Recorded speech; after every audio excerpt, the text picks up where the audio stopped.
इस कार्यक्रम के प्रायोजक है कृषि एवं किसान कल्याण मंत्रालय, भारत सरकार। आप इस समय सुन रहे हैं दिल्ली FM गोल्ड 100.1 मेगाहर्ट्ज। नमस्कार, मैं हूं मंजीत कौर और मेरे साथ मेरे सहयोगी हैं निरंकार दत्त वशिष्ठ और प्रोग्राम लेके हम हाजिर हैं किसान की बात। और आज का जो हमारा कार्यक्रम है उसका जो मुख्य टॉपिक है वो है गेहूं की उन्नतशील किस्में और बुआई। जैसा कि हम सभी जानते हैं ये समय चल रहा है गेहूं की बुआई का और जानेंगे। और हमारे साथ इस समय स्टूडियो के अंदर विशेष तौर से प्रधान वैज्ञानिक मौजूद हैं, उनके साथ भी हम रूबरू कराएंगे। बट उससे पहले हमारे साथ जो हमारे सहयोगी हैं निरंकार दत्त वशिष्ठ बताएंगे कुछ गेहूं की बुआई के बारे में। भाई, हमारे किसान भाई तो जानते हैं कि जो रबी के मौसम में खाद्यान्न की प्रमुख फसल गेहूं है, जिसे हमारे किसान भाई उगाते हैं। और सबसे ज़रूरी बात यह है कि आप परंपरागत तरीके से जब किसान खेती करते हैं तो उससे उत्पादन मिलता है, लेकिन जब वैज्ञानिक ढंग से आप खेती करते हैं तो उसमें सारे संसाधनों का एक समेकित रूप से समुचित उसका इस्तेमाल होता है और उसके साथ साथ आपके जो गुणवत्ता है और उत्पादकता है दोनों बढ़ती है। तो वैज्ञानिक तरीके से किस प्रकार से हम खेती कर सकते हैं, कौन कौन सी किस्में किस किस इलाके में किस किस तरह से लगा सकते हैं, क्या उसमें पोषण की ज़रूरत होती है, इन सभी विषयों पर आज जानकारी लेंगे। जैसा कि मंजीत ने बताया, हमारे बीच हैं डॉक्टर दिनेश कुमार जी, जो प्रधान वैज्ञानिक है सस्य विज्ञान संभाग, भारतीय कृषि अनुसंधान संस्थान पूसा, नई दिल्ली में। तो डॉक्टर साहब, आपका कार्यक्रम में स्वागत है। धन्यवाद। और मंजीत जी, जब हम डॉक्टर साहब से बात करेंगे तब तक हमारे किसान भाइयों के दिमाग में भी कुछ सवाल आएंगे, तो वो भी सीधे डॉक्टर साहब से जुड़ सकते हैं। उसके लिए हम अपना फोन नंबर बता देते हैं। बिल्कुल, और हमसे संपर्क करने के लिए और अपने सवाल पूछने के लिए आपको डायल करना है 011-2342-1081 और हमारा दूसरा नंबर है 011-2342-1083। और जब तक हम डॉक्टर साहब से बात करते हैं और जानते हैं गेहूं की बुआई के बारे में जी। और जो हमारा वही पुराना नंबर है, एक बार फिर बताता हूँ, 2342-1081 और 2342-1083। तो डॉक्टर साहब, सबसे पहले तो हम ये जानना चाहेंगे कि नवंबर का महीना शुरू हो चुका है और गेहूं की बिजाई का समय शुरू हो चुका है। तो इस समय हमारे किसान भाई जो गेहूं की बिजाई करना चाहते हैं वो क्या क्या काम कर सकते हैं? जी बिल्कुल, देखिए अब गेहूं की बुआई चल रही है, किसान भाइयों ने शुरू कर दी है और मोटे तौर पे 1 नवंबर से लेके और 25 नवंबर के बीच जो बुआई की जाती है उसको समय से बुआई कहा जाता है। कई बार ऐसा होता है किसान भाइयों के पास सिंचाई के साधन उपलब्ध नहीं होते, या धान की फसल देर से कटती है, कपास देर से कटती है, अरहर देर से कटती है, तो गेहूं भी पिछाया हो जाता है। ऐसी दशा में आपको हमेशा ध्यान रखना है कि जब भी आप गेहूं की बुआई करें तो खेत में पर्याप्त नमी जरूर हो। आपको मान लीजिए अरहर की फसल खड़ी है या कपास की खड़ी है, काटनी है, उसके बाद गेहूं बोना, तो पहले से ही पलेवा करके रखें, जिससे कि फसल काटने के तुरंत बाद आप गेहूं की फसल लगा सकें। साथ ही साथ समय बचेगा। जी बिल्कुल, जिन किसान भाइयों ने अभी फसल काटी है अपनी धान की या कोई भी फसल काटी है, अगर खेत में अच्छी नमी है तो आप उसकी सीधे भी बुआई कर सकते हैं। हाँ, कई बार तो पराली होती है खेत के अंदर, कई भाई गलती करते हैं, पराली जला देते हैं जी उसे सुखाने के लिए। तो क्या बिना पराली का इस तरह जलाए भी सीधे बुआई हो सकती है? जी बिल्कुल हो सकती है। आजकल सरकार भी इन चीज़ों पे ध्यान दे रही है और जोर दे रही है कि जो हमारा धान है काटने के बाद तुरंत उसमें जो है भूसा उसा पड़ा रहे। मशीनें हमारे पास उपलब्ध हैं जो सीधे उसमें बुआई कर देती हैं।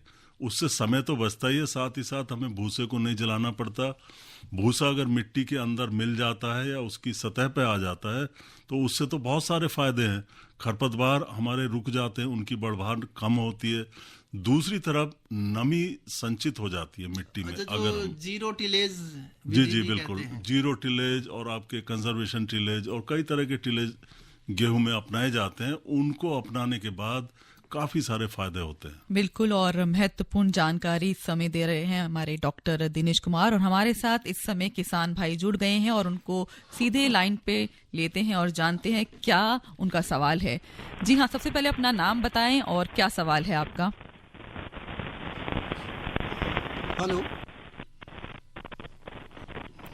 हेलो। जी शायद लगता है नहीं जुड़ पाया है उनसे। हमारे साथ हैं डॉक्टर दिनेश कुमार जी, जो प्रधान वैज्ञानिक है भारतीय कृषि अनुसंधान संस्थान पूसा से।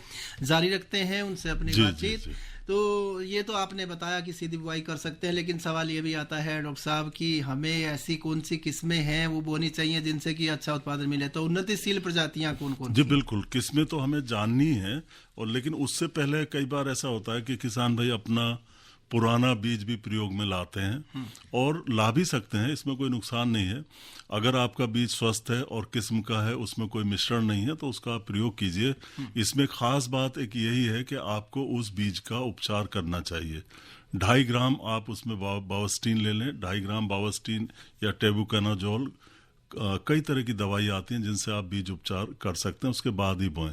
थोड़ा सा तरीका भी बता दें डॉक्टर साहब। जी बिल्कुल, तरीका बोने का यही है कि आजकल जैसे अभी जो उपचार का बीज उपचार का तरीका बड़ा आसान है। आपने जैसे मान लीजिए 2.5 ग्राम दवाई प्रति किलोग्राम बीज के हिसाब से उपचारित करना है, तो इस पे आप हल्का सा पानी छिड़क दें, छींटे दे दें बीज के ऊपर, और फिर दस्ताने पहनने के बाद इस बीज के ऊपर आप अपनी जो दवाई है आपकी उस उचित दर से उसमें मिला दें, आपस में हाथों से रगड़ के दानों को मिला के और छायादार स्थान पर रख के, और फिर आप उसकी बुआई कर सकते हैं।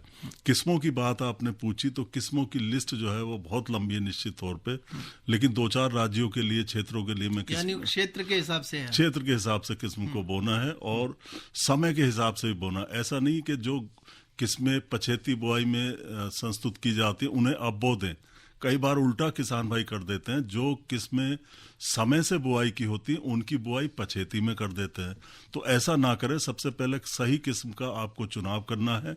और इसमें एक आधार और होता है कि सिंचित क्षेत्र है आपका या असिंचित क्षेत्र है। जैसे हमारे उत्तर पश्चिमी मैदानी क्षेत्र हैं हमारे देश के, उसमें जैसे पंजाब आता, हरियाणा, दिल्ली, ये राज्य आते हैं, पश्चिमी उत्तर प्रदेश। तो इन क्षेत्रों के लिए जैसे बहुत ही अर्ली अगर सोइंग कर रहे हैं आप, सिंचित दशा है, तो आप HD 3385 ले सकते हैं, DBW 327 और DBW 303 और DBW 332। समय से बुआई कर रहे हैं और सिंचित दशा है आपकी, तो HD 3406, DBW 222 जिसे करण वंदना भी कहते हैं, नरेंद्रा भी कहते हैं। इसके अलावा DBW 187 जिसे करण वंदना कहते हैं, SD 3226, SD 3086 जिसे पूसा गौतमी कहते हैं, ये किस्में आप ले सकते हैं। इसके अलावा अगर देर से अगर बुआई होती है, यानी 25 नवंबर के बाद अगर आप बुआई करेंगे, तो आपको पछेती किस्मों का चुनाव करना पड़ेगा। बिल्कुल, और हमारे साथ किसान भाई बहन फिर जुड़ चुके हैं, जानते हैं। जी, अपना नाम बताएं और कहाँ से और क्या सवाल है आपका? जी, मैं झारखंड से सुनील बोलता जी। जी, मैं अभी गेहूं लगाने वाला हूँ। थोड़ा धान अभी लेट से कट रहा है, बारिश बहुत तेज होने के कारण से जी। तो मेरा सवाल ये था जी कि मैं जो घर में गेहूं रखा हूँ वो लगाऊं या फिर ब्लॉक से नया गेहूं खरीद के लगाऊं। दूसरा प्रश्न था कि पानी इसमें कितना डालना होता है? जैसे हम 3 और 4 पानी देता हूँ गेहूं के अंदर, 3 से 4। जी बिल्कुल। देखिए, पहला सवाल आपका बीज का है, घर पे रखा है। अगर आपका ये बीज ज्यादा पुराना नहीं है, मान लीजिए पिछले साल लिया या 2 साल 3 साल पहले लिया है, पिछले साल का है, हाँ, तो बहुत आसानी से आप इसका प्रयोग कर सकते हैं, और करना भी चाहिए। गेहूं का बीज अगर हमने एक बार ले लिया और उसकी हमने शुद्धता बनाए रखी, दूसरी वैरायटी का बीज उसमें ना मिला हो, तो इस बीज को आप 3-4 साल तक आसानी से प्रयोग में ला सकते हैं। आपको कोई जरूरत नहीं है पैसा खर्च करने की। आप एक बार इसकी अच्छे से सफाई कर लें, इसके बाद इसमें बीज का उपचार करें। 2.5 ग्राम बावस्टीन ले लें, कार्बनडाजिम भी जिसे कहते हैं, या टेबुकनाजोल ले लें, और 2.5 ग्राम दवाई के हिसाब से इसमें बीज के चारों तरफ एक लेप चढ़ा दें, और फिर आप बुआई कर सकते हैं। सिंचाई की बात यह है कि देखिए, गेहूं में 5 से 6 सिंचाइयों की जरूरत पड़ती है। अगर आपके पास 4 ही सिंचाई है, तो निश्चित तौर पे आप 4 ही पानी लगाएंगे, और फिर ये बरसात पे भी निर्भर करती है कि उस समय पे कितनी बरसात हो रही है। लेकिन मोटे तौर पे अगर आपके पास 5 से 6 पानी है, तो उनका प्रयोग भी आप कर सकते हैं। 4 पानी कम होता है गेहूं के लिए, 5 या 6 पानी तक आपको लगाने चाहिए, और मोटे तौर पे 20 से 25 दिन के अंतराल पे गेहूं पे आप पानी लगाते रहें। बिल्कुल, और जिस तरीके से आपका जो सवाल था कि आपका रखा हुआ जो गेहूं है और जो बीज है वो आप इस्तेमाल कर सकते हैं या नहीं, और आपको आपका जवाब मिल गया। और हमारे साथ एक किसान और जुड़ चुके हैं, जानते हैं। सबसे पहले अपना नाम बताएं और आप कहां से, और अपना सवाल पूछे डॉक्टर साहब से। जी, अपना सवाल बताएं, अपना नाम भी। हेलो, नमस्कार जी। नमस्कार, अपना नाम बताएं और कहाँ से बोल रहे हैं और आपका क्या सवाल है? डॉक्टर साहब नमस्कार। मैं धर्मवीर नमस्कार। गांधी दिल्ली से बोल जी रहा हूँ। जी जी, हम आपको पहचान। किसान तो नहीं है, जिज्ञासा है कि जैसे कि पूर्वोत्तर क्षेत्र हमारा जो हमारे देश का है, बिहार, बंगाल और उड़ीसा, असम, त्रिपुरा, वहाँ ये धान ज्यादा पैदावार होती है और वहाँ खाते भी ज्यादा चावल है। हमारे नॉर्थ में, इंडिया के नॉर्थ में, इसमें ज्यादातर हम लोग गेहूं का ही इस्तेमाल करते हैं। जी तो वहाँ का पैदावार कम होती है क्या? वहाँ की वैरायटी कुछ अलग होनी चाहिए, क्यों वहाँ ऐसा क्यों नहीं करते वहाँ के किसान? नहीं, वहाँ भी गेहूं तो वहाँ भी पैदा करते हैं, ऐसा तो नहीं है गेहूं नहीं होता, बहुत होता है, बिहार में होता है, बंगाल में होता है। आपका प्रश्न क्या है मैं समझ नहीं पाया साफ ये साफ। कहना चाह रहे हैं कि वे जी। धान ज्यादा बोते हैं, गेहूं ज्यादा क्यों नहीं बोते हैं? देखिए धान बोना उनकी मजबूरी भी होती है, वो ट्रेडिशनल एरिया है धान उगाने के, ईस्ट इंडिया जैसे और बात जैसा कर रहे इन्होंने हैं कहा वो खाते भी ज्यादा वही हैं। जी। नेचुरली जो चीज जहाँ ज्यादा पैदा होती है वहीं खाई जाती है। और दूसरा, गेहूं के अलावा उनके पास और बहुत सारे विकल्प हैं, वो दालों को भी उगाते हैं, तिलहनी को भी उगाते हैं और गेहूं को भी उगाते हैं, तो वो तो एक अच्छी बात है। ऐसा ना हो कि एक ही तरह का फसल चक्र सब जगह चलता रहे, तो फसल विविधीकरण उस क्षेत्र में अपनाया जा रहा है, अच्छी बात है जी। अच्छा, जो हमारे किसान भाई हैं उनके दिमाग में एक बात और होती है डॉक्टर साहब की, जब बिजाई करते हैं तो बीज कितनी मात्रा में देना चाहिए? जी बीज बिल्कुल, इसका मोटे तौर पे अगर हम समय से बुआई कर रहे हैं 25 नवंबर तक कर लेते हैं तो इसकी हमारे 100 किलो बीज की जरूरत होती है प्रति हेक्टेयर। प्रति हेक्टर, यानी 2.5 एकड़ में या 40 किलो प्रति एकड़ के हिसाब से बीज लगता है। और अगर बुआई हमारी पछेती हो जाती है बहुत ज्यादा जैसे, तो 125 किलो बीज प्रति हेक्टर के हिसाब से प्रयोग में लाना चाहिए। अच्छा, इसके बाद तरीका भी आता है, कौन कौन सी विधियां हैं बिजाई करने जी की? जी बिल्कुल, देखिए इसमें ये बताना बहुत जरूरी है कि किसान भाई छिटकवा विधि से गेहूं की बुआई ना करें, जो कि अक्सर ऐसा देखा गया किसान भाई जल्दबाजी में करते हैं। जैसे गन्ने का खेत कटा, अरहर कटी, कपास कटा, पिछाया धान कटा, उसके तुरंत बाद वो उसमें हल चला के या हैरों से जोत के और तुरंत बीज बखेर देते हैं। ऐसा आप ना करें, इससे आपका खर्चा भी बढ़ता है और साथ ही साथ अंकुरण बहुत प्रभावित होता है। कुछ दाना तो जमीन के अंदर चला जाता है जो ऊपर तक जम के नहीं आ पाता, कुछ ऊपर पड़ा रह जाता है, उसको चिड़िया खा जाती है, समान वितरण नहीं हो पाता। आप खरपतवार का नियंत्रण नहीं कर सकते क्योंकि पंक्तियां नहीं होती, उसमें लाइंस नहीं होती। तो कुल मिला के सीड ड्रिल मशीन आती है, आप अपना खेत अच्छे से तैयार करें और सीड ड्रिल मशीन से गेहूं की बुआई करें। और आजकल तो बैलों से चलने वाली भी सीड ड्रिल आ गई है। मान लो छोटे किसान हैं, बड़े किसान नहीं है, ट्रैक्टर मशीनें नहीं है, तो आप बैलों से चलने वाली सीड ड्रिल से भी बो सकते हैं और उसमें भी उर्वरक डालने की व्यवस्था होती है। तो आप पंक्तियों में गेहूं को बोएं। दूसरा, अभी बात हुई थी जहां पराली की समस्या आती है, आप सीधे मशीन कंबाइन जो हार्वेस्टर होता है उससे धान काटते हैं और पराली खेत में रह जाती है। पराली का सही प्रबंधन बहुत जरूरी है और सबसे बेहतर तरीका ये है कि काट के उसको उसी खेत में दबा दीजिए, मिला दीजिए।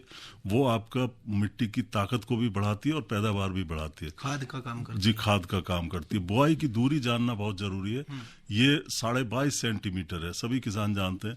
मोटे तौर पर जो सीड ड्रिल होती है उसकी जो 22.5 सेंटीमीटर पे उसकी फाल होती है, या सीड के जो गिरता है जिनसे, तो वो ऑलरेडी सेट होती है 22.5 पे, उसका पहले से ही है, पहले से सेट होता है। इसके अलावा अगर पिछाई हो गई है बहुत ज्यादा तो 15 से 18 सेंटीमीटर पे जो है इसकी बुआई की जाती है। बिल्कुल। और हमारे साथ एक कॉलर और जुड़ गए हैं और जानते हैं वो कहाँ से बोल रहे हैं, अपना नाम बताएं। नमस्कार जी। जी जी नमस्कार, बोलिए अपना सवाल। सर मेरा नाम कृपाल सिंह है, मैं उत्तराखंड से हूँ जी। ये हमारे इधर ये समझ जाता है कि गेहूं की फसल होती है तो पाला पड़ जाता है या बर्फ पड़ जाती है, जी गेहूं बर्बाद हो जाता है। जी अगर पानी की कोई सुविधा है नहीं जी, तो इसमें कोई ये सा बीज है कि जो कि मतलब हमारे पहाड़ों के लिए अलग सा बीज हो, देखिए जो बर्फ ये पाला आना या बर्फ से भी रुक जाए या फसल भी हो जाए। इस तरह कभी तो ऐसा होता है हमारे पूरे गांव में तो बिल्कुल ही खेत बर्बाद हो जाते हैं। जी, मोटे तौर पे ये देखने में आता है सर कि आपका जो पहाड़ी क्षेत्र, खास करके बहुत ऊंचाई के जो क्षेत्र हैं, वहाँ पे जाड़ों में कोई फसल नहीं हो पाती। गेहूं छोड़िए, आलू नहीं हो पाता, मटर नहीं हो पाती, तो गर्मियों के दिनों में ही वहाँ ज़्यादातर फसलें होती हैं। तो इस बारे में कुछ कह पाना बड़ा मुश्किल है कि साहब गेहूं की कोई किस्म बता दी जाए ऐसे क्षेत्रों के लिए। जब गेहूं हो ही नहीं पाता हुआ तो फिर किस्मों की तो सवाल ही नहीं उठता इतनी ज़्यादा ऊंचाई पे। अच्छा डॉक्टर साहब, जैसे कि किसान भाई जो पोषण देते हैं गेहूं की फसल को, जी, उसके जी। लिए भी जो बिजाई का समय है, क्या बिजाई के समय भी कुछ उर्वरक खाद देने की जरूरत है? जी बहुत ज़रूरी है और सबसे ज़्यादा ज़रूरी होता है बुआई के समय पे गेहूं की, और आप मिट्टी की जांच के आधार पर पोषक तत्वों का प्रयोग करें। सबसे पहले तो आपको कोशिश करनी चाहिए कि गोबर की गली सड़ी खाद का प्रयोग करें, जितनी भी आपको मिल जाए आपकी आवश्यकता अनुसार। मोटे तौर पे 10-12 टन प्रति हेक्टेयर के हिसाब से गोबर की खाद का प्रयोग करना चाहिए। साथ ही साथ उर्वरकों का प्रयोग मिट्टी की जांच के आधार पर करें। अगर कोई जानकारी नहीं मिल पाती है तो आप 150 किलोग्राम नाइट्रोजन, 60 किलोग्राम फास्फोरस और 40 किलोग्राम पोटाश प्रति हेक्टेयर के हिसाब से जो समय से बोया गया गेहूं है उसमें प्रयोग करें। नाइट्रोजन की आधी मात्रा, फास्फोरस पोटाश की पूरी मात्रा बुआई के समय आप डाल दें। सीड ड्रिल से जैसे बुआई करते हैं, जी बिल्कुल, बीज के साइड में गिरेगी वो। हाँ। क्योंकि ये आपका फटी सीड ड्रिल आ गई है आजकल, वो सभी किसानों के पास होती है। दे सकते हैं दोनों, जी दोनों चीजें साथ साथ दी जाती है उसमें। और इसके अलावा जो नाइट्रोजन की बाकी आधी मात्रा बची उसको 2 बराबर भागों में बांट के पहली सिंचाई के बाद, तुरंत बाद, यानी 2-3 दिन बाद सिंचाई के, और फिर दूसरी सिंचाई के बाद, इस तरह से आप नाइट्रोजन का प्रयोग करें। यानी खड़ी फसल में 2 बार आपको नाइट्रोजन का प्रयोग करना है, पहली सिंचाई पे और फिर दूसरी सिंचाई पे। बिल्कुल। इससे पहले हम हमारे कॉलर को लें, जरूर जानना चाहेंगे डॉक्टर साहब, गेहूं की फसलों में खरपतवार जो प्रबंधन है उनके बारे में जानना चाहेंगे, मगर लेते हैं एक कॉल, जानते हैं वो क्या जानना चाह रहे हैं। जी, कहाँ से बोल रहे हैं और आपका क्या सवाल है?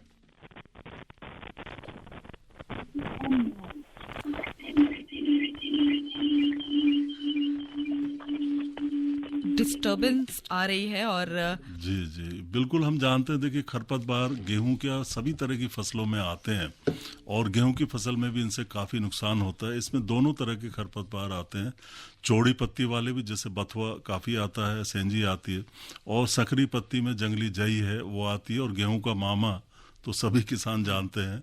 और ये खरपतवार नुकसान करते हैं, तो अभी से इनका नियंत्रण बहुत ज़रूरी हो जाता है। इसके लिए आपको बुआई करते ही, जैसे आपकी बुआई संपन्न हो, 1 दिन के अंदर अंदर या 2 दिन के अंदर अंदर आप पेंडिमिथालिन नाम की दवाई आती है, सभी किसान जानते हैं, उसकी 1 लीटर सक्रिय तत्व की मात्रा, यानी जो व्यावसायिक उत्पाद होता है जो बाजार से आप खरीद के लाते हैं, वो लगभग 3.25 लीटर लगेगा। इस 3.25 लीटर को 600 लीटर पानी में घोल बना के प्रति हेक्टेयर के हिसाब से जमीन पे छिड़क दें। खास ध्यान ये रखना है आपको कि मिट्टी में जब आप इसका प्रयोग करें तो नमी का होना बहुत ज़रूरी है। अगर मिट्टी की सतह सूखी होगी तो ये जो खरपतवार नाशी है प्रभावी नहीं होगा। पानी की नमी उसकी जमीन के अंदर होनी चाहिए। जी बिल्कुल। होता क्या है कि जो खरपतवार नाशी है उसको मिट्टी में डिस्ट्रीब्यूशन होना पड़ता है, उसका वितरण होना पड़ता है, वो नमी के साथ ही बहेगा, मिट्टी के अंदर पानी होगा। बुआई के समय जैसे पेंडिमिथालिन देंगे तो कितने दिन तक नहीं आ पाएंगे खरपतवार, और उसके बाद आते हैं तो उनका नियंत्रण कैसे? जी बिल्कुल, देखिए शुरू में अगर आपने पेंडिमिथालिन का प्रयोग किया तो 15-20 दिन तक आपकी फसल सुरक्षित रहेगी। इसके बाद अगर खरपतवार आते हैं या आपने पेंडिमिथालिन का प्रयोग नहीं किया है, तब फिर आपको बुआई के लगभग 25 से 30 दिन पर आपको मेट सल्फ्यूरान और सल्फोसल्फ्यूरान, ये 2 दवाई होती है, इनके मिश्रण को प्रयोग करना पड़ेगा। मेट सल्फ्यूरान 4 ग्राम है और सल्फोसल्फ्यूरान लगभग 25 ग्राम है। इनका प्रयोग आपको करना पड़ेगा प्रति हेक्टेयर के हिसाब से। बिल्कुल। और हमारे साथ एक किसान जुड़ चुके हैं। सबसे पहले अपना नाम बताएं और अपना सवाल। जी, नाम सुनील है मेरा। और आप कहाँ से बोल रहे हैं? बागपत से, यूपी से बोल रहे हैं। जी, डॉक्टर साहब से अपना सवाल पूछे। जी, डॉक्टर साहब से मेरा सवाल ये है। डॉक्टर साहब नमस्कार। नमस्कार जी, नमस्कार सर। ये जैसा गोबर की खाद तैयार है हमारी इस टाइम जी, और गन्ना निकालने के बाद में इसमें हम गेहूं बोना सोच रहे जी, तो 2-4 दिन में के अंदर ही जी, तो उसकी जुताई करके वो खाद घेर के बो सकें भी तुरंत? बिल्कुल बो सकते हैं। आपको ये ध्यान रखना कि आपकी गोबर की खाद बहुत अच्छी तरह से गली सड़ी हो, बस ये अच्छी तरह हो रही है। हाँ, तो बिल्कुल आप उसको मिला के, बल्कि आपको पलेवे की जरूरत नहीं पड़ेगी, क्योंकि आपकी पेड़ी के खेत में जो है नमी पर्याप्त होगी। जी, नमी तो है। हाँ, तो बस गोबर डाल के और उसकी जुताई करके आप उसमें जो है वो गेहूं लगा लीजिए, कोई दिक्कत नहीं। जी, अब जब हम नमी की बात करते हैं, हम जो हमारे किसान भाई बिजाई की है और आपने बताया 20-21 दिन में जम भी जाते हैं, उसके बाद किस अंतराल पर कितनी सिंचाई करें? बिल्कुल, सिंचाई के बारे में सबसे बड़ी बात तो यही है किसान भाइयों को, मौसम को जरूर देखें आप। कई बार ऐसा होता है आज हमने पानी लगा दिया खेत में और कल को बरसात हो गई और फिर पानी निकालने की कहीं निकासी की कहीं जगह नहीं होती हमारे पास, तो हम दिक्कत में आ जाते हैं। और फिर गेहूं पे बहुत असर आता है। अगर 2 दिन भी खेत में पानी खड़ा रहता है शुरू की अवस्था में, तो फसल पीली हो जाती है, उसको काफ़ी नुकसान होता है। तो इससे बचें, यानी मौसम की जानकारी लेने के बाद ही सिंचाई करें। पहली सिंचाई का विशेष महत्व होता है, जो कि 21 से 25 दिन के बीच की जाती है बुआई के। ये सिंचाई बहुत ज़रूरी होती है। अगर किसी किसान के पास एक ही पानी है मान लीजिए, तो वो इसी समय दें। दूसरी सिंचाई इसके 20 से 25 दिन बाद गेहूं में दी जाती है, जो कि लगभग ब्यात अवस्था होती है, यानी बुआई के 40 से 45 दिन बाद ब्यात अवस्था पे दूसरी सिंचाई। तीसरी सिंचाई जब गांठ बनती है गेहूं की फसल में 60 से 65 दिन पे। और चौथी सिंचाई जब उसमें बालियां निकलनी शुरू होती हैं। गेहूं में जिस दिन बालियां निकलती हैं उसी दिन फूल भी निकलते हैं। तो फूल आना या बाली आना एक ही अवस्था होती है। ये 80 से 85 दिन बाद आती, इस पे सिंचाई करें। और फिर दूधिया दाने में दूध बनता है, लगभग 100 दिन से लेके 115 दिन 110 दिन के बीच उसमें दूध बनता है, उस समय भी सिंचाई करें। और फिर 115 से 120 दिन पे दाना भरता है, उस समय भी सिंचाई करें। तो कुल मिला के 5-6 सिंचाइयों की जो है गेहूं को जरूरत पड़ती है। मोटे तौर पे 20 से 25 दिन के अंदर पे गेहूं में पानी लगाया जाता है। बिल्कुल, आप हमारे साथ जुड़े रहिए और हम लेंगे एक छोटा सा ब्रेक। अरे क्या कर रहा है? इधर इधर इधर, हम बोल रहे हैं तेरे बीजू का। उतला बोल रहा है? पक्षियों से तो हम खेत को बचा लेते हैं, पर इन घातक रसायनों से कैसे बचाएं? मतलब? देख बेटा, तू जो ये अंधाधुंध रसायन मिलाता है ना, मिट्टी की सेहत बिगड़ने लगी है। और जब माटी ही कमजोर पड़ जाएगी तो उपज कैसे सेहतमंद होगी? अरे पहले ऐसा नहीं था। पूछना अपने बड़े बुजुर्गों से, कैसे फसल लहलहाती थी, शुद्धता झलकती थी। हाँ, माटी भी तंदुरुस्त और लोग भी। पहली वाली बात कहाँ?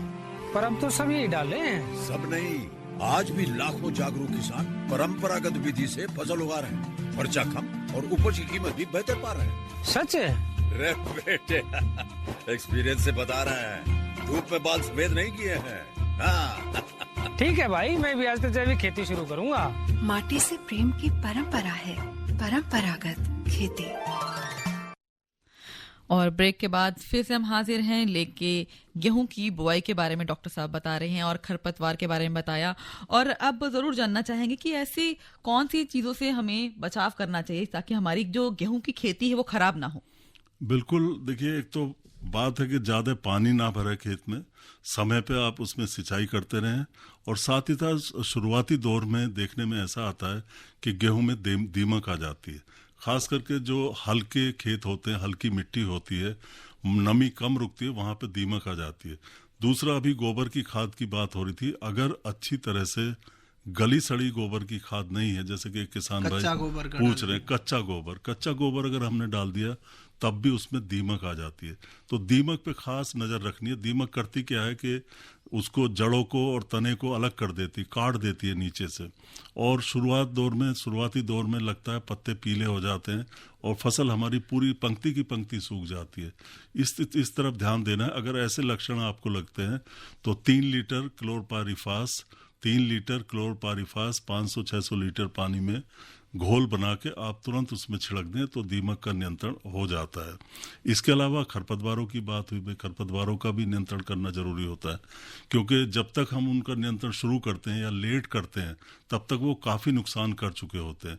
तो शुरू से ही खरपतवारों के नियंत्रण पर भी ध्यान देना पड़ेगा। साथ ही पोषक तत्वों की जैसे बात हो रही थी, उनका भी सही प्रबंधन जरूरी होता है। बिल्कुल, और हमारे साथ किसान भाई जुड़ चुके हैं जी। बिल्कुल, और जरूर जानना चाहेंगे, अपना सवाल बताएं और कहाँ से बोल रहे हैं, अपना नाम बताएं। जी, मेरा एक प्रश्न और रह गया था। मैं सुनील बोल रहा था झारखंड से जी। जिससे कि हम गेहूं में वो क्या सरसों लगा देते हैं, तो उससे कुछ दिक्कत आ गई क्या? जी, गेहूं में सरसों आप लगाते हैं तो आप सरसों लगा सकते हैं, ऐसी कोई दिक्कत नहीं। वो तो एक अच्छी बात है। इंटरक्रॉपिंग और अंतर फसली को तो हम लोग भी बोलते हैं कि आप कीजिए। बस एक काम आप करना कि जैसे सरसों की आपने एक पंक्ति लगाई या 2 पंक्ति लगातार लगाई, करीब 30-40 सेंटीमीटर पे आप लगा सकते हैं। उसके बाद गेहूं की 8 से 10 पंक्ति आप लगाएं, यानी जो ट्रैक्टर पे जितने भी पीछे हल लगे होते हैं उतने एक बार में आ जाएं। तो आप ऐसे अंतराल बना के आप सरसों को लगा सकते हैं। हाँ, वो उचित नहीं है कि सरसों का बीज और गेहूं गेहूं का बीज तो हमने पंक्तियों में बो दिया या छिटकुआ बो दिया, तो वो ठीक नहीं है। हाँ, पंक्तियों में आप करेंगे तो ये एक लाभकारी रहेगा आपके लिए, और फिर आपको कटाई में दिक्कत नहीं आएगी। और किसान भाई कई बार जब क्यारियां बनाते हैं रुख साहब, तो मेड़ के ऊपर सरसों कर देते हैं। वो भी ठीक है। मेड़ पे भी जो छोटी छोटी मेड़ें होती हैं उन पे आप सरसों लगाइए और बीच में आप गेहूं कीजिए। अच्छा डॉक्टर साहब, एक जो खास जरूरी बात और आती है, किसान भाइयों के दिमाग में होता है, कई किसान भाई के, सभी के नहीं, वही सोचते हैं कि खूब पानी दो और खूब उसमें यूरिया डालते रहो, उर्वरक देते रहो, उससे हमारे काले हो जाएंगे, बिल्कुल डार्क हो जाते हैं। तो ये जो अंधाधुंध इस तरह की सोच है कुछ किसानों की, तो वो उसके बारे में आप क्या? जी बिल्कुल, फसल गिर जाती है। और कई बार उर्वरकों का जब हम संतुलित उपयोग नहीं करते, खाली यूरिया हम डालते हैं, फास्फोरस, पोटाश, जस्ता और गंधक वगैरह नहीं डालते, तो हमारी फसल की बढ़वार जरूरत से ज्यादा हो जाती है। उसमें फिर उल्टा होता है, दाना कम आता है और गेहूं हमारा गिर सकता है। तो इस तरफ आप संतुलित उर्वरकों का निश्चित तौर पे प्रयोग करें। बिल्कुल, एक छोटे से ब्रेक के बाद फिर वापस लौटेंगे। हर जोखिम से निकल कर फसल आए, सुरक्षित हो जाए,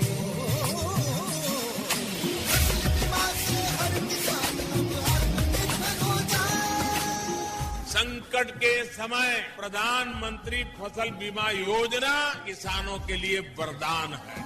अब सूखा पड़े या बाढ़ आ जाए कोई डर नहीं, अब ओले पड़े या कीट पतंगे फसल खा जाए कोई फिक्र नहीं, क्योंकि हमने लिया है प्रधानमंत्री फसल बीमा।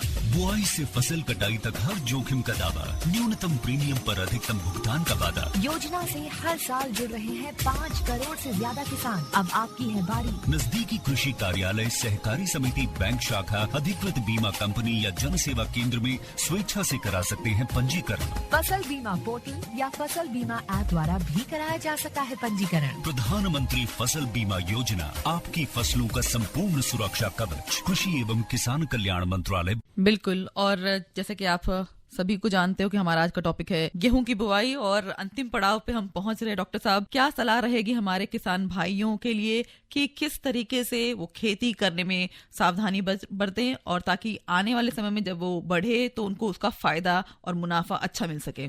देखिए, सबसे पहले तो अच्छा बीज लें, बीज का प्रबंध तुरंत कर लें, समय पे बुआई करें, उसको और लेट ना बोएं, और जो हमारे खरपतवार नियंत्रण की मैंने बात बताई थी, शुरू में ही आप दवाई डाल लें। साथ ही सही नमी आपके खेत में होनी चाहिए, और आपके क्षेत्र विशेष के लिए आपको किस्मों को लेना है, उन्नत किस्मों को आपको लेना है। पिछले 3-4 साल पुराना बीज है उसका आप प्रयोग कर सकते हैं। सही दूरी पे आपको बुआई करनी है, और जो पोषक तत्व प्रबंधन है वो भी आपको दक्षता के साथ करना है।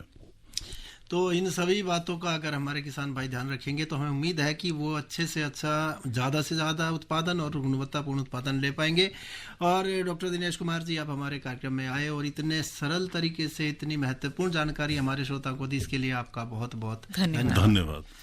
और मंजीत, अब घड़ी की सुइयों से मिल रहा है इशारा कि कार्यक्रम का समय समाप्त होने को है हमारा। बिल्कुल, और आज आपने विशेष रूप से हम लोगों ने बात की, डॉक्टर साहब ने आपको काफी सही सलाहें दी गेहूं की बुआई के ऊपर, और उम्मीद करते हैं आपको पसंद आई होगी किसान की बात में। इस समय घड़ी की सुइयां इशारा करें मुझे यानी मंजीत कौर के साथ, निरंकार को दीजिए इजाजत। आप सभी को नमस्कार। इस कार्यक्रम के प्रायोजक थे कृषि एवं किसान कल्याण मंत्रालय, भारत सरकार।